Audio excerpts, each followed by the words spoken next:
Hello and welcome friends, मेरा नाम है भार्गव भारद्वाज। आरटी सीरीज के रास्ते पे business studies day 6 part 1 new chapter हमने चालू कर रखा था जिसका नाम था इमर्जिंग मोड्स ऑफ बिजनेस। पिछली वीडियो में चालू किया था डे 5 पार्ट 2 में।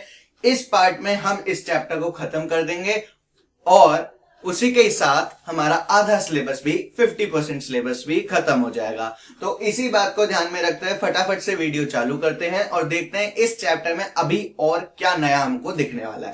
सबसे पहले बिजनेस प्रोसेस आउटसोर्सिंग नाम की एक टॉपिक है हमारे सामने, जिसकी डेफिनेशन या मीनिंग कुछ ऐसा है कि so it is a long term contracting out general और सम टाइम कोर एक्टिविटीज। मतलब लॉन्ग टर्म कॉन्ट्रैक्टिंग आउट मतलब कि बहुत लंबे टाइम के लिए आप जनरल एक्टिविटीज बिजनेस की, जो नॉर्मल एक्टिविटीज होती हैं, झाड़ू पोछा पानी वानी, ठीक है, जो हर बिजनेस में होती ही होती है। ठीक है, आपका ऑफिस है तो उसकी साफ सफाई का काम होगा, उसमें वाटर सप्लाई होगी, इलेक्ट्रिसिटी सप्लाई होगी, कभी कुछ खराब भी होएगा, वो सही भी होएगा। ठीक है, और कई सारी ऐसी एक्टिविटीज होती हैं बिजनेस में। पेपर्स एक जगह से दूसरी जगह देना है, किसी को फॉरवर्ड करने हैं, कोई पार्सल फॉरवर्ड करना है, कभी पोस्ट ऑफिस में जा रहे हैं, कभी कहीं जा रहे हैं, कभी कहीं जा रहे हैं। तो ये जो डेली के काम, जो जनरल काम होते हैं, या फिर सम टाइम कोर एक्टिविटीज मतलब जो बहुत ज्यादा ही क्रूशियल काम होते हैं एक बिजनेस के लिए, जैसे मार्केटिंग हो गया, एचआर हो गया, फाइनेंस हो गया, ऐसे कोई भी काम। तो कभी कभी ये कोर एक्टिविटीज और नॉर्मली ये जनरल एक्टिविटीज को लंबे टाइम के लिए कॉन्ट्रैक्ट आउट कर देते हैं। कॉन्ट्रैक्ट आउट मतलब किसी को सौंप देते हैं कि उसके साथ कॉन्ट्रैक्ट बना लेते हैं कि भाई अब से ये काम हमारी कंपनी के लिए या हमारे बिजनेस के लिए आप करोगे। तो it is a long term contracting out general और some time core activities to someone else or to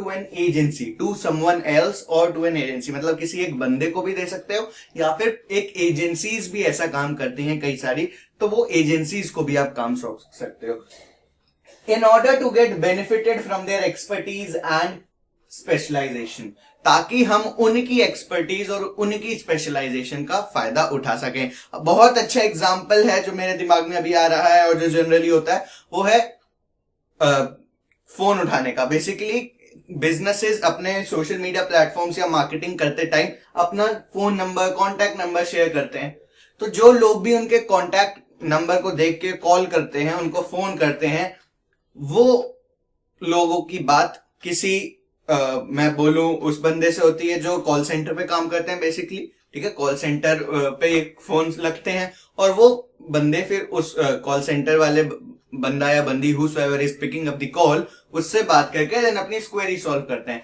तो कभी कभी बिजनेसेस क्या करते हैं कि अपने बिजनेस के अंदर ही लोग हायर करके कॉल सेंटर स्टैब्लिश करने से अच्छा है कि वो ये काम किसी और को दे देते हैं, किसी एजेंसी को दे देते हैं, और वो एजेंसी उनके लिए फिर ये कॉल सेंटर वाला काम करती है कि वो एजेंसी फिर अपना कॉल सेंटर लगाती है और उस कॉल सेंटर पे से उस बिजनेसेस के कॉल रिसीव करती है। तो अब काम कौन कर रहा है? कोई दूसरी एजेंसी। किसके लिए कर रही है? हमारे बिजनेस के लिए। और हमारे बिजनेस को क्या मिल रहा है कि उस एजेंसी, क्योंकि उस एजेंसी ने पहले कभी काम किया होगा तभी हम उसको वो काम देंगे। अगर वो न्यू कमर होगा तो हम उसको वो काम क्यों देंगे करने के लिए? तो उस एजेंसी का उस काम को करने में एक्सपर्टीज होगा, कोई स्पेशलाइजेशन होगा, उसे पता है कि ये काम कैसे करते हैं, कैसे सबसे ज्यादा इफेक्टिव रहता है। तो वो सारी चीजों का बेनिफिट हमारे बिजनेस को मिल जाता है। So it is a long-term contracting out general or sometime core activities to someone else or to an agency in order to get benefited from their expertise and specialization. Features की बात करते हैं कि BPO के क्या features हैं। BPO ना, business process outsourcing, BPO it involves contracting out. सबसे पहला पॉइंट तो यही है कि भाई कॉन्ट्रैक्टिंग आउट होता है इसमें कि आपको अपना काम किसी और को सौंपना पड़ता है, वो आपके लिए काम करके देता है, बदले में आप उसको पैसे देते हो। तो कई सारी एक्टिविटीज का लोड कम हो जाता है क्योंकि आप अपने बिजनेस में अगर टीम बनाते तो उस टीम को मैनेज करने का खर्चा, फिर उसके लिए बिजली का खर्चा, साफ सफाई, उसके कमरा उमरा, कितने सारे एक्सपेंसेस बढ़ जाते हैं। छोड़ो यार, कॉन्ट्रैक्ट आउट कर दिया, काम किसी और को दे दिया, वो इस काम को पूरा करते रहेंगे। Generally non core activities are outsourced. तो जैसे कि मैंने बात कही कि जनरली ये जो नॉन कोर एक्टिविटीज है जो बहुत ज्यादा इंपॉर्टेंट नहीं है, जैसे कॉल सेंटर की काम हो गया वगैरह वगैरह, ये बिजनेस का मेन मुद्दा नहीं है। बिजनेस का मेन मुद्दा क्या है कि जिस प्रोडक्ट में वो डील कर रहा है उसको बेचना, उसकी मार्केटिंग करना, उसके रिलेटेड फाइनेंस रखना। ये कॉल उठाना, कॉल आंसर करना, ईमेल्स आंसर करना, ये सारा इनका कोर एक्टिविटीज नहीं है। सोशल मीडिया मैनेज करना ये इनका कोर एक्टिविटीज नहीं है। तो कंपनीज इस काम के लिए दूसरी एजेंसीज को रख लेते हैं। तो जनरली नॉन कोर एक्टिविटीज ही आपकी क्या नाम है वो आउटसोर्स होती हैं। कोर एक्टिविटीज बिजनेस अपने पास रखता है ताकि उसमें सबसे ज्यादा सबसे ज्यादा कंट्रोल बना रहे और उसमें कोई गलती ना हो। नेक्स्ट है may be done to a captive unit और अ थर्ड पार्टी। तो आप आउटसोर्सिंग किससे करवा सकते हो? किसी कैप्टिव यूनिट से करवा सकते हो या थर्ड पार्टी से करवा सकते हो। कैप्टिव यूनिट क्या होती है? ये basically taking help from business firm serving to only one firm. मतलब ये वो स्पेशल कंपनीज होती हैं, ये वो स्पेशल बिजनेस ऑर्गेनाइजेशंस होती हैं जो केवल एक ही कंपनी के लिए काम करती हैं। अब देखो भाई, एज अ बिग कंपनी आपका क्या काम है? एज अ बिग कंपनी आपका फोकस सिर्फ आपकी बिजनेस की कोर एक्टिविटीज पे होना चाहिए। अगर जैसे फाइनेंस हो गया, एचआर हो गया, मार्केटिंग हो गया, सेल्स हो गया, प्रोडक्शन हो गया, व्हाटएवर, प्रोडक्शन भी कभी कभी आउटसोर्स कर दिया जाता है। अगर बात समझो, अगर आप ये नॉन कोर एक्टिविटीज में फंस गए तो आप अपनी कोर एक्टिविटीज पे ध्यान नहीं दे पाओगे। बराबर, अगर नॉन कोर एक्टिविटीज पे ध्यान दिया तो कोर एक्टिविटीज पे ध्यान नहीं दे पाओगे और उस टाइम पे आपके बिजनेस को हो जाएगा लॉस। तो इस लॉस को बचाने के लिए बड़ी बड़ी कंपनीज क्या करती हैं, अपना जो इतना बड़ा हेडक्वार्टर उन्होंने बनाया है उसके बराबर में एक छोटी सी बिल्डिंग बना देती हैं और उस बिल्डिंग में ये सारा नॉन कोर एक्टिविटीज वाला स्टाफ बैठता है। एक फ्लोर पे कॉल सेंटर हो गया, दूसरे फ्लोर पे सोशल मीडिया हो गया, तीसरे फ्लोर पे कोई और काम, चौथे। तो वो क्या करती है कि एक बड़ी कंपनी अपनी एक छोटी सी कंपनी बना देती है, ऐसा छोटा सा बच्चा सा बना देती है और उसमें ये सारी आउटसोर्सिंग का काम किया जाता है। तो वो जो एक छोटी सी कंपनी है वो उसका क्या बिजनेस है? उसका देखा जाए तो कोई बिजनेस ही नहीं है। उसका बिजनेस सिर्फ ये है कि वो अपनी सर्विसेज देगी ये बड़ी कंपनी को, अपने पापा कंपनी की वो हमेशा सेवा करती रहेगी। तो ऐसी छोटी छोटी यूनिट्स जब बनती हैं, ऐसी छोटी छोटी कंपनी जब एक बड़ी कंपनी बनाती है तो उसको कैप्टिव यूनिट्स कहा जाता है। थर्ड पार्टी की बात करें तो ये वो लोग हैं जो मार्केट में इंडिविजुअली ऑपरेट करते हैं। मतलब ये किसी बड़ी कंपनी के बेटे बेटी वगैरह जैसा कुछ नहीं है, ये इंडिविजुअल है, इनका अपनी आइडेंटिटी है, मार्केट में फ्री घूमते हैं। ये हो सकता है कि कोई इंडिविजुअल हो सकता है कोई इंडिविजुअल हो। फॉर एग्जांपल किसी कंपनी को अपना इंस्टाग्राम हैंडल करवाना है तो उसके लिए बड़ी टीम नहीं चाहिए, कोई एक बंदा भी इंस्टाग्राम हैंडल कर सकता है। तो उसके लिए वो उस किसी इंडिविजुअल को काम आउटसोर्स कर देंगे। लेकिन वही अगर वो कंपनी फेसबुक पे भी है, इंस्टाग्राम पे भी है, लिंक्डइन पे भी है, ट्विटर पे भी है, सारी प्लेटफॉर्म्स पे है, तो एक बंदे के लिए मुश्किल हो जाता है ये सारे प्लेटफॉर्म्स को मैनेज करना। प्लस एक बंदा हो सकता है सारे प्लेटफॉर्म्स में मास्टर भी ना हो, किसी एक ही प्लेटफॉर्म की तो अच्छी नॉलेज हो सकती है। तो इस वजह से वो किसी एजेंसी को कांटेक्ट करती हैं जिसका काम ही सोशल मीडिया मैनेज करना है। तो उस एजेंसी के पास तो इतने सारे लोग हैं ही कि वो मैनेज कर लेगी। तो विद दैट व्यू ये इंडिविजुअल से, ये थर्ड पार्टी की कोई इंडिविजुअल भी हो सकता है, कोई एजेंसी भी हो सकती है। अब इसमें आगे दो डिविजन्स और आते हैं कि ये हॉरिजॉन्टल हो सकते हैं या ये वर्टिकली काम करते हैं। हॉरिजॉन्टली काम करते हैं, वर्टिकली। पहले देखो, हॉरिजॉन्टली मतलब ऐसे, हॉरिजॉन्टली मतलब ऐसे काम करना, और वर्टिकली मतलब ऐसे काम करना, या हॉरिजॉन्टली मतलब ऐसे काम करना, वर्टिकली मतलब ऐसे काम करना। तो हॉरिजॉन्टली का मतलब है कि doing one function for all firms. मतलब आपने कोई एजेंसी बनाई या कोई ऐसा इंडिविजुअल है जो एक ही काम में महारत और मास्टर है और वो एक ही काम बहुत सारी कंपनीज के लिए कर रहा है। फॉर एग्जाम्पल, मैं सोशल मीडिया हैंडल करने में अच्छा हूं, मैं इंस्टाग्राम बहुत अच्छे से हैंडल करता हूं, मेरे को इंस्टाग्राम बहुत अच्छे से आता है। तो मान लो मैं इंस्टाग्राम की सर्विसेज, मैं अपने आसपास के बिजनेसेस में गया और उनसे बोला कि आपकी इंस्टाग्राम की सर्विसेज मैं हैंडल कर लूंगा, मेरे को 1000 रुपए पर मंथ दे देना। वो मान गए। तो अब होगा क्या कि मैं इंस्टाग्राम मैनेज कर रहा हूं, इंस्टाग्राम मार्केटिंग बेसिकली इसको बोला जाता है। तो मैं इंस्टाग्राम मार्केटिंग कर रहा हूं, पर्टिकुलरली सिर्फ इंस्टाग्राम मार्केटिंग कर रहा हूं बहुत सारी फर्म्स के लिए। तो मैं हॉरिजॉन्टली काम कर रहा हूं, क्योंकि मैं एक ही सर्विस बहुत सारी कंपनीज को दे रहा हूं, तो मैं हॉरिजॉन्टली काम कर रहा हूं। वहीं ऑन दी अदर हैंड, अगर कोई ऐसा बंदा है जो doing multiple functions for selected category of firms, तो वो वर्टिकली काम कर रहा है। मतलब मैंने तो ये सेलेक्ट कर लिया कि भाई मेरी जितनी भी सर्विसेज होंगी वो केवल रेस्टोरेंट्स के लिए होंगी, मैं सिर्फ रेस्टोरेंट्स के ही सोशल मीडिया हैंडल करूंगा। लेकिन सोशल मीडिया का मतलब है कि मैं उसका फेसबुक भी हैंडल करूंगा, इंस्टा भी हैंडल करूंगा, लिंक्डइन भी हैंडल करूंगा, ट्विटर भी हैंडल करूंगा, सब कुछ करूंगा, लेकिन मैं करूंगा सिर्फ रेस्टोरेंट के ही। तो अब कोई जिम वाला मेरे पास आएगा, मैं उसे मना कर दूंगा, कोई कैफे ओनर मेरे पास आएगा, मैं उसे मना कर दूंगा, वॉटएवर, मैं काम करूंगा सिर्फ रेस्टोरेंट्स के लिए। तो उस केस में मैंने एक selected category of companies choose कर ली और मैं सिर्फ उन्हीं को ही मल्टीपल सर्विसेज दे रहा हूं। मैं उनकी सोशल मीडिया भी संभाल रहा हूं, मैं उनकी ईमेल मार्केटिंग भी संभाल रहा हूं, मैं उनकी वेबसाइट भी डिजाइन कर रहा हूं, मैं सारे काम कर रहा हूं जो भी मेरे को आते हैं, लेकिन किसी एक कैटेगरी या किसी एक कंपनी के लिए। तो उसको कहते हैं वर्टिकल होराइजन या वर्टिकल वर्किंग, जो कि एक थर्ड पार्टी करती है। तो ऐसी बहुत सारी एजेंसीज हैं जो सिर्फ एसईओ करने में माहिर है। एसईओ अभी आपको नहीं पता होगा, बट कोई बात नहीं, इंस्टाग्राम वगैरह तो तुम सब यूज करते ही होगे, ठीक है। 11th के बच्चों, कोई छोटे तो हो नहीं, सबके इंस्टाग्राम अकाउंट है। तो ऐसी बहुत सारी एजेंसीज है जो सिर्फ सोशल मीडिया हैंडल करती हैं। ऐसी बहुत सारी एजेंसीज हैं जो सिर्फ क्या नाम है, वेबसाइट ही बनाती हैं। तो ऐसे करके कई बार स्पेशलाइजेशन आप इसी एक चीज में भी बिल्ड कर लेते हो। उसके बाद फीचर्स के बाद हम लोग आते हैं क्या बेनिफिट्स और क्या नीड्स हैं बीपीओ की। तो उस केस में देखो, सबसे पहला पॉइंट है फोकसिंग ऑन कोर एक्टिविटीज। देखो साफ सीधी सी बात है, अगर आप अपनी नॉन कोर एक्टिविटीज किसी और को दे दोगे करने के लिए, तो आपके पास सिर्फ बची कोर एक्टिविटीज जिन पे आपको वर्क करना है, और अपना 100% focus now you can give to these core activities. So आपकी कोर एक्टिविटीज बहुत ज्यादा डेवलप होती हैं, आपका बिजनेस ग्रो होता है और आप फालतू के झंझट में नहीं फंस रहे। वरना ज्यादा लोग होंगे, अगर मान लो कॉल सेंटर भी आपने अपने अंदर ही, मतलब अपने बिजनेस में ही खोल लिया, तो क्या होगा भाई, कभी कोई एक बंदा नहीं आ रहा, कभी दूसरा बंदा नहीं आ रहा, कभी किसी कुछ प्रॉब्लम, कभी कुछ प्रॉब्लम, आप तो उस प्रॉब्लम को ही सॉल्व करने में रह जाओगे यार। फिर प्रॉब्लम सॉल्व करने के लिए एक मैनेजर रखो, फिर मैनेजर को तनख्वाह दो, फिर उसका कैबिन बनाना, इतना सारा खर्चा, इतना सारा माथा पच्ची छोड़ो। इससे अच्छा मैं किसी और को दूंगा, मैं सिर्फ अपने बिजनेस को ग्रो करने पे लगाऊंगा। तो ऐसा होता है बीपीओ में। ये इसका बेनिफिट भी है, इसकी नीड भी है कि बिजनेसेस को ऐसा करना भी चाहिए। उसी के साथ नेक्स्ट पॉइंट पे आए तो वो है कॉस्ट रिडक्शन। ऑब्वियसली जो आप अगर अपने किसी नॉन कोर एक्टिविटी को किसी एजेंसी को देते हो, तो भाई वो एजेंसी मास्टर है उस काम को करने में, उसे पता है कहां से पैसा बचा सकते हैं, कहां पे कम पैसा लगा सकते हैं, कितने में वो कॉल सेंटर के लिए बंदा मिल सकता है।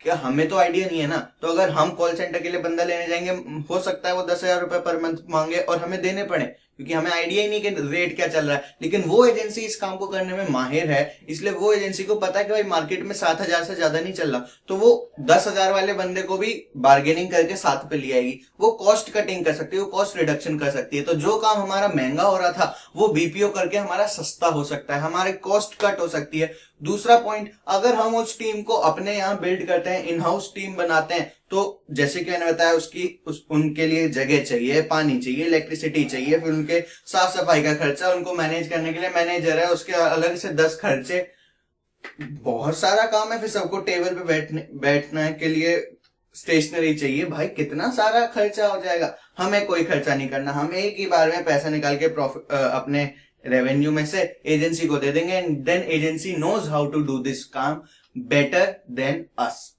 नेक्स्ट है इकोनॉमिक डेवलपमेंट, क्योंकि जब आप अपने बिजनेसेस के भी काम आउटसोर्स करना चालू करते हो, तो कई ऐसे एंटरप्रेन्योर्स निकल के आते हैं, बिजनेसेस निकल के आते हैं जो कई लोगों की जिंदगी बदल सकते हैं। आपका एक अकेला बिजनेस हो सकता है 2 या 3 बीपीओ ओनर्स को बिजनेस प्रोसेस आउटसोर्सिंग जो है, आउटसोर्स जो आप करते हो, उनके लिए, कई और लोगों के लिए एक बिजनेस अपॉर्चुनिटी साबित हो।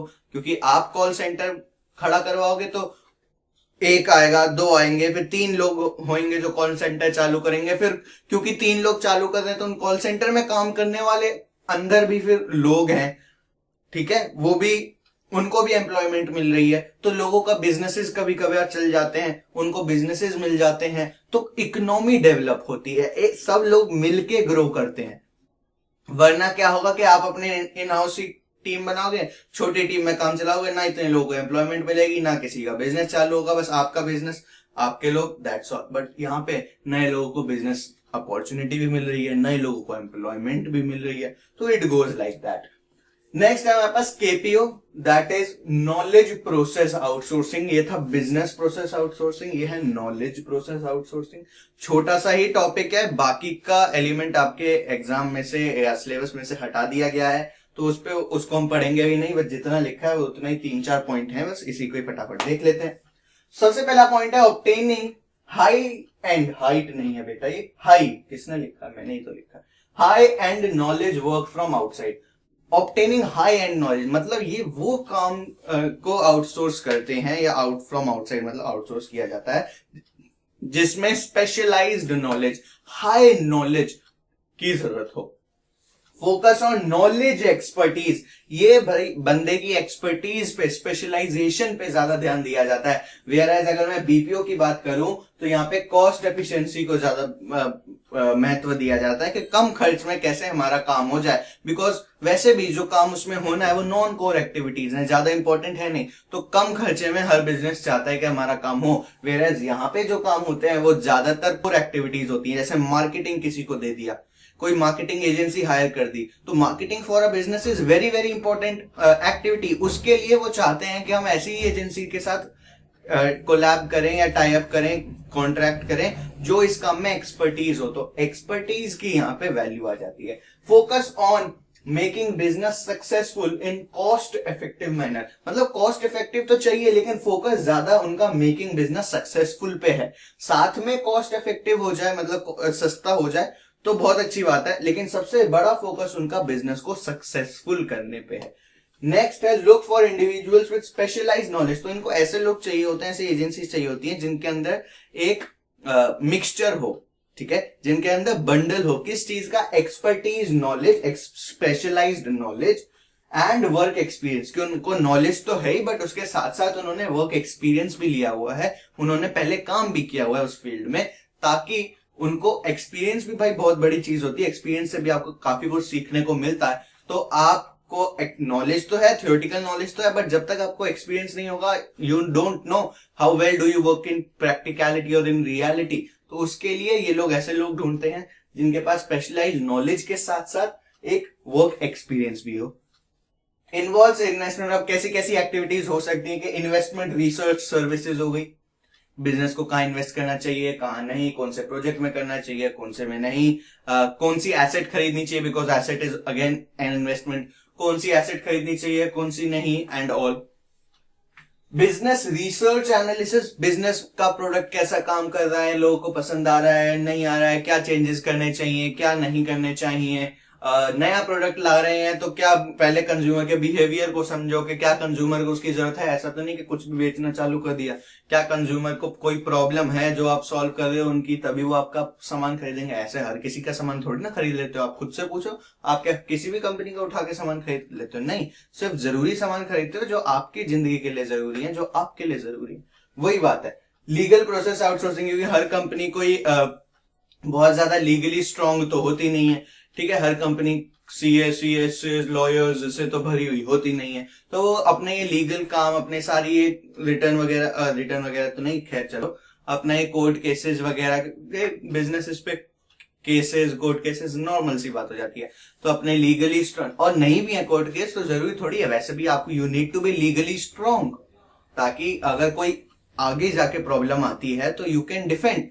तो लीगली जितना काम होता है वो नॉर्मली आउटसोर्स ही किया जाता है, किसी लॉ एजेंसी को, लीगल एजेंसीज को हायर कर लिया जाता है और वो उनके लिए फिर वो सर्विसेज देती है। तो ये वो काम रहते हैं जो केपीओ में देती है। आप देखो सारे वो काम है जहां पे इंटेलिजेंस लग रही है, नॉलेज लग रही है, स्पेशलाइज्ड नॉलेज लग रही है, वेयरएज यहाँ पे कोई भी ऐसा काम नहीं था जहां पे बहुत ज्यादा नॉलेज लगे। यहाँ पे बात रहती है कॉस्ट एफिशिएंसी की, यहाँ पे बात रहती है नॉलेज की। तो विद दैट हमारा ये चैप्टर होता है यहीं पे ही खत्म।